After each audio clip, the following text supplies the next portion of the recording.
साथियों नमस्कार। उम्मीद है आपकी पढ़ाई बेहतर चल रही होगी। हालांकि रिजल्ट्स ने तो बहुत डायलेमा क्रिएट करके रखा है, पर कोई बात नहीं, आप अपनी मेहनत जारी रखिए। ठीक है, परेशान होने की कोई बात नहीं है। ज्ञान कभी भी व्यर्थ नहीं जाता है। ठीक है मित्रों, इसलिए बिना डिगे बिना रुके आप अपनी सिर्फ फोकस पर, पढ़ाई पर ही फोकस रखिए, ताकि कल आप अपने आप को कसूरवार न ठहरा पाएँ। ठीक है, आप अपनी तरफ से कोई कोर कसर मत छोड़िए। आइए, यूलिसिस हम लोग पहले ही डिस्कस कर चुके हैं। एक छोटा सा लिरिक और है, ब्रेक ब्रेक ब्रेक। बहुत फास्ट मैं इसको टैकल करता हूँ साथियों।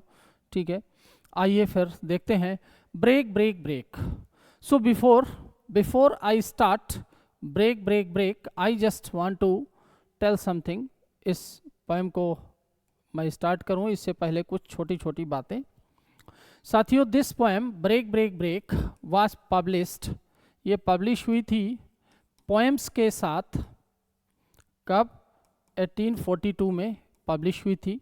बाकी और इस टाइटल के साथ, जिसमें और भी पोएम्स थी और भी कविताएं थी। ठीक है, this particular poem commemorates the death of Arthur Hallam. Arthur Hallam की मृत्यु पर, जो कि कवि के एक बहुत ही घनिष्ठ मित्र थे टेनिसन के, Arthur Hallam.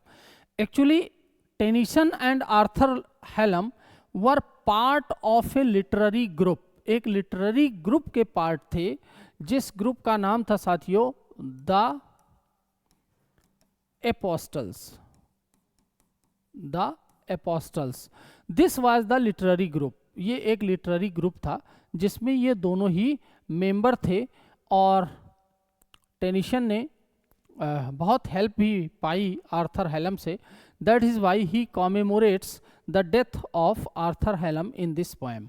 Actually this poem can be a prologue. इस पोएम को आप एक प्रोलॉग मान सकते हैं, इस लिरिक को। किसका? इन मेमोरियम का। इन मेमोरियम जो एक थोड़ा सा लॉन्ग पोएम है अल्फ्रेड टेनिसन की, that is also written at the death of his close friend Arthur Hallam, जिसमें उन्होंने विलाप किया है आर्थर हैलम को। तो इस पोएम को आप, this lyric, short lyric can be treated as a prologue to a longer poem In Memoriam. ठीक है, जो कि आई थिंक 1950 में आई थी, इन मेमोरियम। ठीक है, इसका एक तरह का ये प्रोलॉग है। ठीक, तो आई थिंक ये बातें आपको क्लियर हो गई होंगी। Now, after the death of Arthur Hallam, he was lying buried in the Clevedon churchyard, and this place was constantly in touch with the sea. ये समुद्र के बगल ही था, and that is why the poet asks the sea waves to dash against the shore, against the rocky shore। ठीक है, आइए देख लेते हैं इस पोएम में है क्या। चलिए दोस्तों,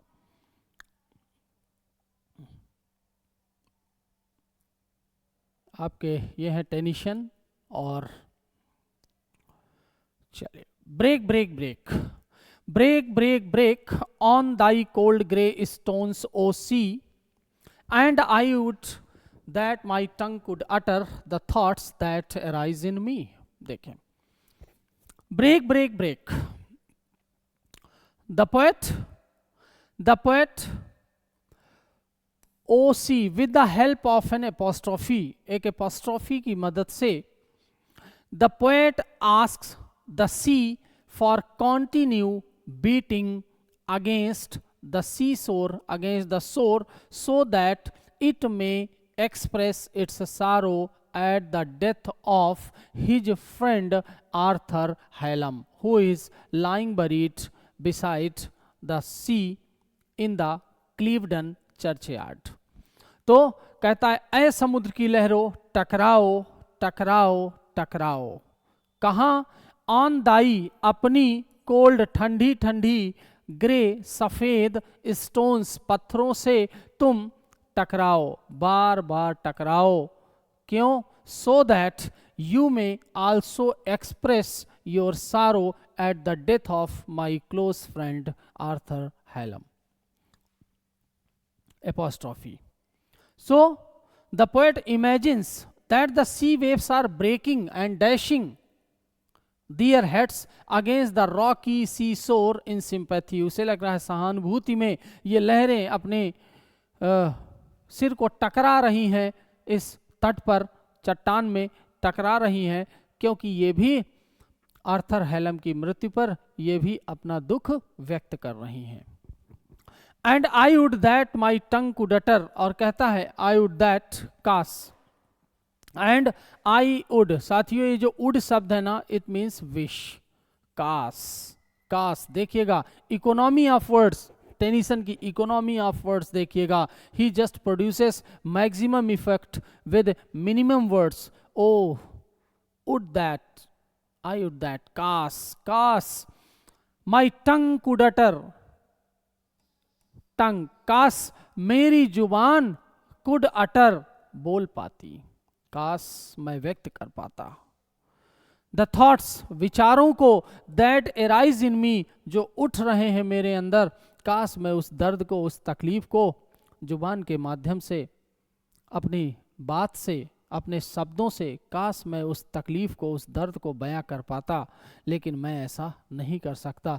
the poet is so overcome with sorrow at the death of his friend that he is unable to express his feelings of sorrow by means of words.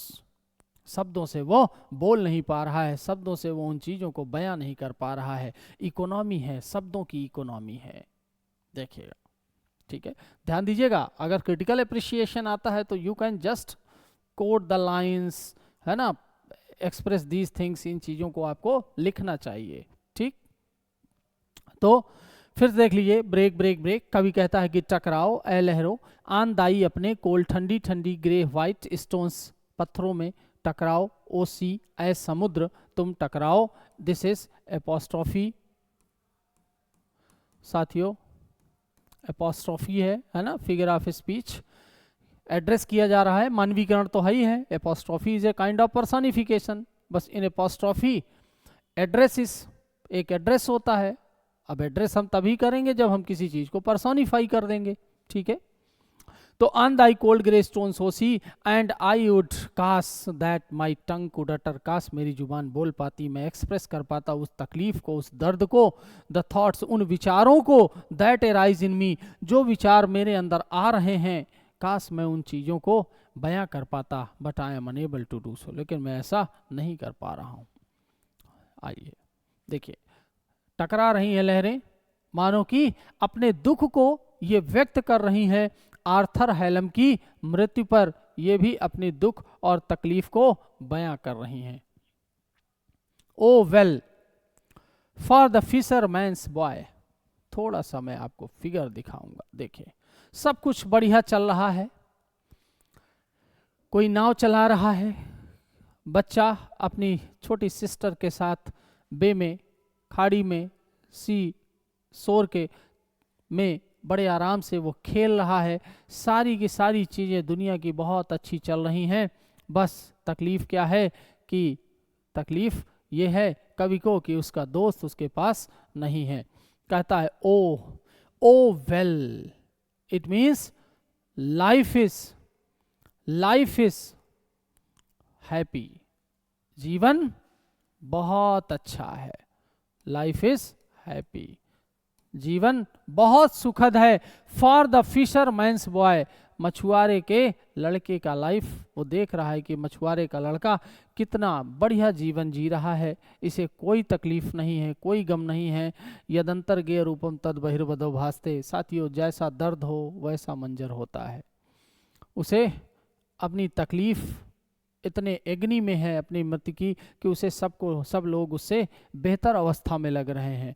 O life कितना बढ़िया है, ओ वेल बहुत अच्छा है. For the fisherman's boy, इस मछुआरे के लड़के का जीवन कितना बढ़िया है. दैट ही साउट्स की वो चिल्ला रहा है. विद हिज सिस्टर, अपनी बहन के साथ, एट प्ले खेल खेल में वो अपनी बहन के साथ चिल्ला रहा है. ओ वेल अगेन कहता है ओह वेल बहुत अच्छा है, जीवन कितना बढ़िया है। फॉर द सेलर्स लैड, इस नाविक के लड़के के लिए, बॉय के लिए, सन के लिए जीवन कितना अच्छा है। दैट ही सिंग्स, कि वो गा रहा है। इन हिज बोट, अपनी नाव में। ऑन द बे, खाड़ी पे।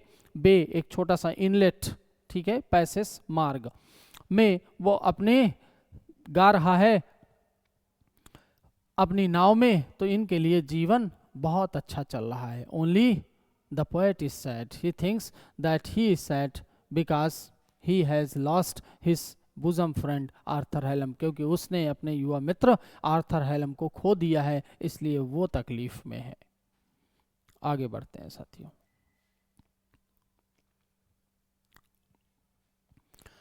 And the stately ships go on, कहता है एंड द स्टेटली, बहुत ही stately, in a very majestic way, बहुत ही शान से, बहुत ही शानदार तरीके से, सो बहुत ही अच्छे तरीके से शिप्स गो ऑन, जहाजें जा रही हैं। टू दियर हावन, अच्छा एक चीज और थोड़ा सा देख लीजिए, ये जो फर्स्ट इसके पहले का जो स्टेंजा था ना, इसमें अगर मैं बात करूं सो किस तरह से एक कंट्रास्ट बिल्डअप किया है कवि ने, एक कंट्रास्ट बिल्डअप हुआ है, ठीक है। कवि एक कंट्रास्ट कर रहा है किसके किसके बीच। अगर मैं देखूं तो the poet is building up a contrast between, देखिए सारी चीजें चल रही हैं, ठीक है। The sentiment of grief has been expressed by the poet by means of building up a contrast, और वो कंट्रास्ट किसके बीच है, the transient life of man and the permanent eternal life of nature. Nature में सब कुछ बढ़िया चल रहा है, सब कुछ ठीक चल रहा है, that is ever lasting. The nature of nature is ever lasting but the nature of man is transient, life of man is transient. लेकिन मनुष्य का जीवन ट्रांजिएंट है, क्षण भंगुर है, लेकिन प्रकृति में सब कुछ ठीक चल रहा है। So he is just building up a contrast. आइए आगे बढ़ते हैं साथियों। And the stately ships go on, और कैसे स्टेटली, बड़ी शान से, शिप्स जहाजें गो ऑन जा रही हैं। टू दियर हावन, अपने, हावन मीन्स हार्बर, अपने बंदरगाह की तरफ वो जा रही हैं। अंडर द हिल, पहाड़ी के नीचे, कैसे वो अपनी डेस्टिनेशन को जा रही हैं। Ships are just moving to their destination, अपनी मंजिल की तरफ वो जा रही हैं। But O for the touch, but O, this is the full throated sound, पूरे गले से भर करके आवाज आ रही है। ओ फॉर द टच, काश, this is a feeling of inability, this is a feeling of longing, this is a feeling of pine, लालसा की आवाज है ये। काश, काश, काश होता द टच, काश मैं छू पाता, ऑफ ए वैनिस्ड हैंड, उन हाथों को जो कि वैनिस्ड माने नष्ट हो चुके हैं, काश उन नष्ट हो चुके हाथों को मैं एक बार छू पाता। So the poet wishes to touch the hands of his close friend Arthur Hallam, but he is unable to do so because he is now no more. लेकिन अब वो ऐसा नहीं कर पाएगा। So the full throated sound of O sound expresses poet's agony and deep wish, उसकी agony, उसकी वेदना, उसके कष्ट को, और उसके डीप विश, उसकी विश को दर्शा रहा है ये साउंड, ओ की साउंड। एंड द साउंड, और वो आवाज, ऑफ ए वॉइस, उस वो आवाज, दैट इज स्टिल, और काश मैं उसकी आवाज को, O that if I were able to listen to his voice ever again, but I am unable to do so, I will never be able to hear his voice again because he is no more, क्योंकि अब वो नहीं रहा, अब वो मुझे छोड़कर जा चुका है। तो अब उसकी आवाज ना मैं सुन पाऊंगा, ना मैं उसके टेंडर हाथों को कभी छू पाऊंगा। तो this makes the poet sad, ये बात कवि को दुखी करती है। अब देखिए, and the stately ships go on, जहाजें जा रही हैं, कहाँ जा रही हैं साथियों, हावेन, सो अपने बंदरगाह मतलब अपनी मंजिल की तरफ जा रही हैं। So here the death of the poet's friend is also meant, यहाँ पर मतलब उसकी मित्र की मृत्यु का भी ये जिक्र है, देखा जाए तो एक तरह का पन भी यूज किया गया है। ठीक है, आइए आगे चलते हैं। सो अगेन, तो देखिए कवि सैड है, दुखी है, और these are the concluding lines. Break break break again the poet ask the sea waves to continue beat against the sea shore, फिर से कवि कह रहा है लहरों को, समुद्र को, ओ शी ऐ सागर, तुम टकराओ अपनी लहरों को, so that you may also be able to express your sorrow at the death of my friend, ताकि मेरी मित्र की, आर्थर हेलम की मृत्यु पर तुम भी अपने दुख को व्यक्त कर सको। इसलिए टकराओ ए लहरों, ए समुद्र तुम अपनी लहरों को टकराओ, एट द फुट किनारे पर, of thy cracks, cracks means rough rocks, अपनी भद्दी चट्टानों पर तुम अपनी लहरों को टकराओ और एक्सप्रेस करो, तुम भी अपने दुख को एक्सप्रेस करो। बट लेकिन चाहे तुम जितना प्रयास कर लो, but the tender grace the charm and happiness, लेकिन वो खूबसूरती और अपने आप में वो जो हैप्पीनेस है, वो जो खुशहाली है, किसका, ऑफ डे, उस दिन की, दैट इज डेड, जो अब नहीं है, will never come back to me, वो दोबारा कभी मेरे जीवन में वापस नहीं आएगी। The poet is becoming nostalgic to some extent, and he just memorized the olden days when he passed his life, his days in the company of his Arthur Hallam, of his friend, जो अपने मित्र के साथ उसने बिताए हैं, दोस्त के साथ बिताए हैं, उन दिनों को वो सोचता है कि उन दिनों का सौंदर्य वो दिन अब ना रहे, उन दिनों को मैं कभी मेरे जीवन में लौट करके नहीं आएंगे, because my friend is now no more, क्योंकि अब मेरा मित्र इस दुनिया में नहीं है। ठीक है, so again he ask the sea to continue to beat against the rocky white rocks. ठीक है, so this is the very lyrical poem, बहुत ही लिरिकल इंटेंसिटी है इस पोएम में। ठीक है, एब्सोल्यूट इलेजाइक है टोन में, और इन मेमोरियम का प्रोलॉग जैसा है, ये एक तरह की प्रस्तावना है। ठीक है, so if it is asked to write the critical appreciation of break break break, so this will help you, आपको ये हेल्प करेगी। ठीक है, कहाँ क्या है, तो you just try to write more and more, आपको अब ज़्यादा से ज़्यादा लिखने का प्रयास करना है साथियों। ठीक है, रिजल्ट की चिंता मत करिए, रिजल्ट आपके बस में नहीं है, ना मेरे बस में है।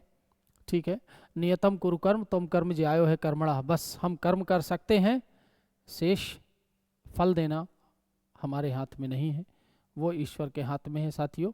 बस अपने कर्म पर भरोसा कर लीजिए।